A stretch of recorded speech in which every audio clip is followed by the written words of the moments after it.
shouldn't the first answer you should be able to provide is what exactly is a woman? Well, for me, it's actually a really simple answer, and that's a person who identifies as a woman. But what are they identifying as? As a woman. But what is that? As a woman. Do you know what a circular definition is? I do. It's sort of like what you're doing right now, where a woman is a woman. Mm-hmm.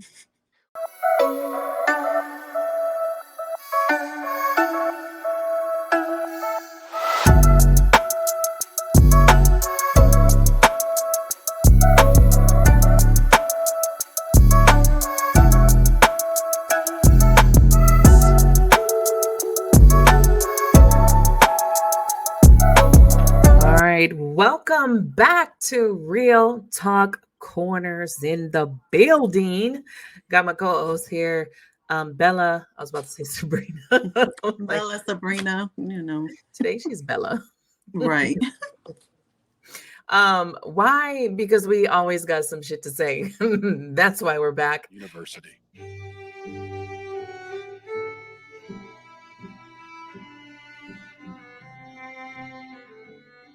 What we do in gender studies is not just reduce gender to what psychologists might call individual differences, but rather thinking about gender, and that's not women and man, but gender as a social form, something that kind of infuses itself into virtually all aspects of social life.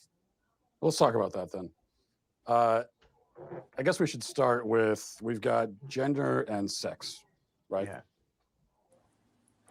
What's the difference between the two? Is there a difference? I saw that in your questions and I thought, my goodness, this is what we spend an entire semester kind of thinking through. But what we tend to think about in the social sciences today is that sex refers to a set of biological characteristics and gender is a social construct or category. What I think is often misleading about that characterization is allowed to be sort of messy and complicated. But in that framing, when you split them up into these wholly discrete constructs, studies scholars, and really more specifically people who study gender and sex, we're not talking about sexuality right now. And the kind of academic universe that I travel in is that we see how deeply gendered ideas, cultural ideas about masculinity and femininity, maleness and femaleness, both in humans and in lots of other animals. So are gender and sex two different things, or? Well, I think that they both are and they aren't. I'm comfortable saying that gender and sex are two different constructs, but they're deeply intertwined with each other. We're talking about gender and sex, and there's a lot of controversies there. If we're talking about a trans woman has all of the male physical characteristics, so would that not be a male then? Couldn't we plainly say this person is a male? Well, I guess it's like, why are you asking the question? I think I want to understand sort of why that's so important. So if someone tells just you... to sort of understand reality, Well, I mean, I think when someone tells you who they are, you should believe them. So if a person says that they're a woman or they're a man, then that's them telling you their gender is. I'm not so sure what social... interactions would have to do with maleness or femaleness that would be... I'm not even talking about social context. I'm just trying to start by getting to the truth, Yeah, I mean, I'm really uncomfortable with that language of like getting to the truth. Again, in social life. Why is that uncomfortable? Because it sounds actually deeply transphobic to me. And if you keep probing, we're going to stop the interview. If I probe about what the truth is? You keep invoking the word truth, which is condescending and rude. I'm saying to you... How is the word truth condescending and rude? Why don't you tell me what your truth is? And you're walking on 30 seconds more of thin ice before I get up. What my truth is? Well, I don't think I really have a truth. I think that there's just the truth, like the reality. And so we should begin by trying to figure out what the reality is. And why are you concerned with when someone else tells you that they're a man, or even if they use the word male, why are you concerned with not believing them? Well, you keep bringing it back to, how do you respond in a social situation? But, that's what I do. I'm a social scientist. Well, right. But we're in a university. This is a place of understanding truth, isn't it? Or Absolutely. We But the truth pursue is- truth, and I'm So- a social scientist, and that's what I But do. you just said the truth is transphobic. That you would say that if you're saying the truth is that I get to say you're not a man, show me your genitalia, that's transphobic. No, I don't want to see anybody's genitalia. I just mean someone can make a statement about themselves that could be untrue. Like, for example, if I were to say that I'm a black man, would you accept that, or would you be skeptical? Are you black? Are you African American? Are you biracial? I don't think so. Well, you don't look that, and I don't think it doesn't sound like that's a genuine statement of who you are. Okay, so that's my point. I could make a statement about who I am that's incorrect. Of course, I think it's well established that human beings can lie, yes. Or not even lie. I mean, I could just be mistaken. Yeah. Uh, Sure where you're going. I guess this all comes back, it all comes down to really one question. Especially women, gender and sexuality studies. So what is a woman?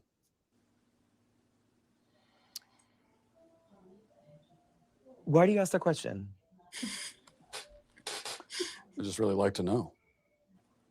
What do you think the answer to that question is? Well, I'm asking. That's why I came to a college professor who's this is what you do. What other kinds of answers have you gotten?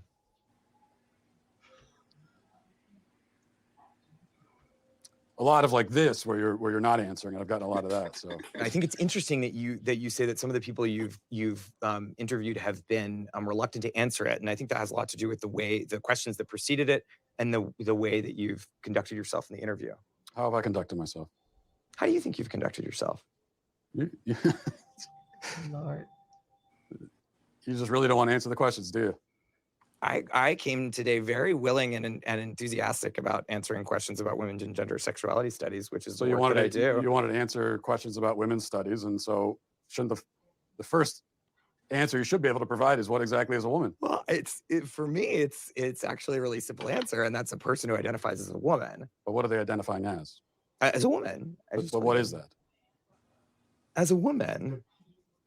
Do you know what a circular definition is? I do. It's sort of like what you're doing right now, where a woman is a woman. Mm-hmm. Well, because you're seeking what we would call in my field of work an essentialist definition of gender. I think it sounds like you would like me to give you a set of biological or cultural characteristics that are associated with one gender or the other. I'm not seeking any type of definition. I'm just seeking a definition. Yeah, and I gave you one. Well, now I can say I've been to college. To seek a professor in the field of women in sexual studies, right? And again, we can't answer the simple question of what is a woman. I don't understand why is this so hard, and I don't know why so many people are so afraid to define what a woman is. Exactly. A woman is an adult female, a human female, human female. A girl is a child human female. Like, I don't understand why we can't just all agree about that. Now, whatever your gender, because see, this is the mix up. Your gender and gender identity is two different things. That your Exactly. gender identity, yes, you could go on with that, but your actual gender doesn't change. Exactly. Like you said, you cannot remove that. You cannot remove DNA. You cannot change that. You can change the way you look on the outside. You can even change and look on the inside. Well, not even on the inside. That's still the outside. Right. Because you can't, and I think that's the problem. Like, no one can answer what is a woman. Like you said, a woman is a female. A woman is a female who has a vagina, who has a uterus, who has a cervix, who has, Right. who have these insides that confirm that they are a woman. Right. You know what I mean? A female, woman, female, real simple. I'm not understanding how these professionals cannot say what a woman is. That is a woman. And they're so like, a woman is a woman. Right. a woman is any person who identifies as a woman. So again, what are they identifying as? Exactly. A woman. What the fuck is that? Because when we look at the transgender woman, you are presenting in dresses, in wigs, in makeup, in constructing vaginas, breast augmentation to I was get just about to breasts. say that. So again, all of the things that you say don't define us as women are exactly what you go to become a woman. Mm-hmm. And isn't it crazy? And it's crazy that a lot of these transgenders come out with girlhood first. All of a sudden they're in girlhood, then into adulthood. And it's kind of creepy, you guys. I got to be honest. It's creepy to see grown ass people talking about girlhood, because that is something that we went through as children, women, Exactly. girls. We were And little we went through girls. puberty and we experienced having periods, and then we blossom into young women and into our adulthood. So I think it's a little bit creepy for men to go through this supposedly girlhood into womanhood because you've decided to transition. It's a little bit creepy, you guys. I got to be honest. It's a little bit. It's a lot. It's a lot to take on for anybody. And I don't understand why there's all kudos and praise and celebrations for this shit, because I did not get a celebration when I got my period. Nor did I want one. Right. Like, none of us were celebrating. And I think that's the thing, that like, how do you take away from that? How do you take away the real true things that we deal with on a daily basis? How do you take away from us having our period, us having cysts on our cervixes, and biologically going through these type of moods and these type of things, because our insides, we carry different insides where they can be scar tissue, and you can maybe not have babies because you have scar tissue, or get pregnant in your tubes where that can cause death. If you these type of things, miscarriages, how can you don't experience none of these things? These are the things that make us women. All these things are what make us women. So I'm not understanding how none of these professionals cannot answer what is a woman. These are the things that make us a woman. And I don't care what it looks like on the outside or what you identify as. You will never experience those type of things. Those are not your worries. Those are our worries. Can we bear children? We have a pain on our side. Is that a cyst? Is that scar tissue? Am I pregnant in my tube?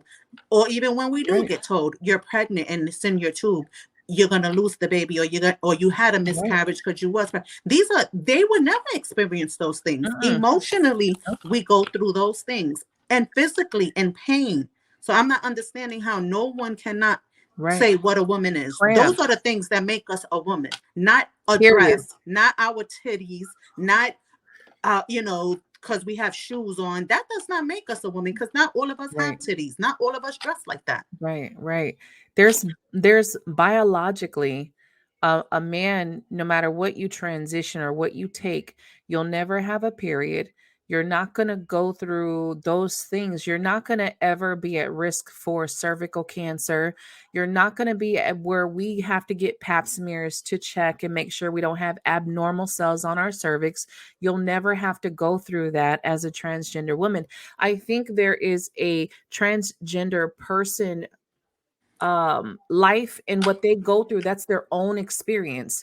Women have their own experience, men have their own experience. And I think we have to stop colliding those two, because it has been a decade since my sex reassignment surgery. I had my SRS 10 years ago. It's been almost 4 years since I had the first stage of my vaginoplasty. I had my second SRS revision surgery. I am getting a second surgery. After my surgery, I was just in such a dark place that I didn't really want to talk about it. I didn't really want to have to go back into it and feel all those feelings over again. I had a few complications, bleedings, infections. I've had complications and I've had a hard time. I did have some complications and I did have some, concerns that not everybody deals with.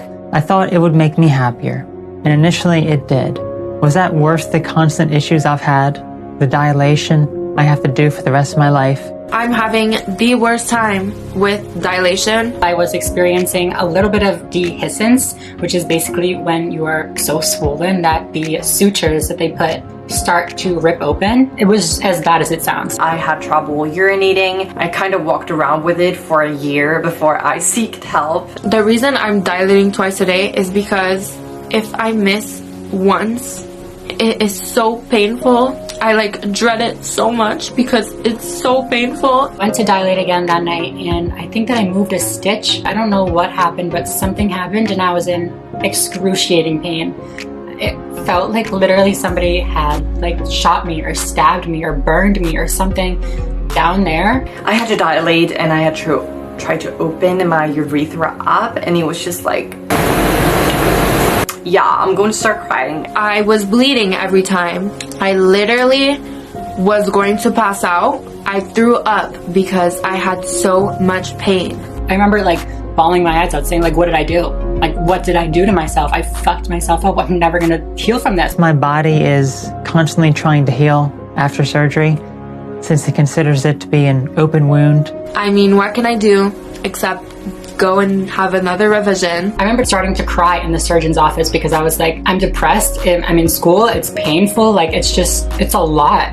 The issues I had very early on should have been indications to me that I should not have done this, but I hated my male self so much that I needed to. And now there is no way to go back.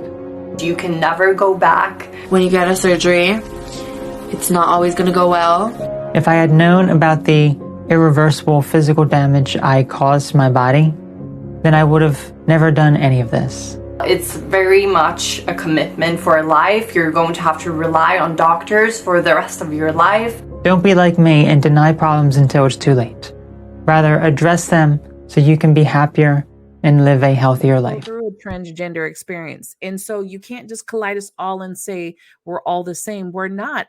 I will never have prostate cancer. That's not something that I will ever have to fear getting either in my fucking life. You know, I will never have to worry about that. So I think this is what we're missing. And people are so afraid to say things because just like he went straight to, oh, you're transphobic. No, one, y'all need to learn the fucking definition of what a phobia is. It's being afraid of something. Nobody is afraid of what the fuck you want to call yourself. It's just the ideology being pushed on everyone and everyone tiptoeing around this shit. Because there are some things that do define what a woman is, and it has a lot to do with our biology. The sad part about it is they'll be like, oh, you know, we're not defined by our breasts, but our breasts are a big part of a woman. Not saying size and all that, but it is a part. We nurture. Yeah, that's how we nurture. You can be transgender and get boobies, but you can't breastfeed. You know what I mean? Like there are some people saying that men can lactate if they want, right? They have the ducts or whatever. I don't know the science behind it, y'all, and I'm not going to act like I know the science behind it. I just think if it was something that was natural in the cave days, it would have been something that we would have known about. It would have been written about. You know what I mean? When kids was starving, why didn't men just? I was just about to say, if that was the case, then come breastfeed these babies. Right. There's not like, one woman. Why did it automatically have to be the woman to breastfeed? Because there's not one woman that is gonna argue with y'all about breastfeeding. Let me tell you, because if y'all make this shit a thing and men can really, and it's nutritious, let me tell you, all the women will be like, I gave birth to this. Now it's your turn. It's your turn. I'm gonna go to sleep. You can breastfeed. Right. You breastfeed for a year. It's true. Not one woman is going to fight y'all men about this shit. Not one is going to fight you about breastfeeding. So it's like, if it is real that men can, it would be written somewhere. We would have heard this. If it was a natural thing, I think we would know this by now. Like, this is a natural thing that happens. Again, I don't know the science behind it, so I'm not going to sit and say yes or no that it can or can't happen. But what I do know, it's not a natural occurrence. It's natural for a mother to nurture their child and feed them with the breast. Now, there are occasions where women don't lactate, and that's issues that women go through. We go through these issues. That's not something that a man has ever had to deal with, nor nor, you know what I mean, not go through have to worry about it. or have Yeah. to worry about. So it's just crazy that you go to these professionals, supposedly as professionals, and they cannot define simple things like this. And even like the people he was talking in the street, and none of them could fucking define it I either. know. And I I'm was like, one, like when he went up to the women, like how none of the women said it's the fact that you have a vagina and you're a female, like, and it doesn't make sense. And the very thing that you say doesn't make us a woman is what you use to transform. So somebody make it make sense. right. Back again.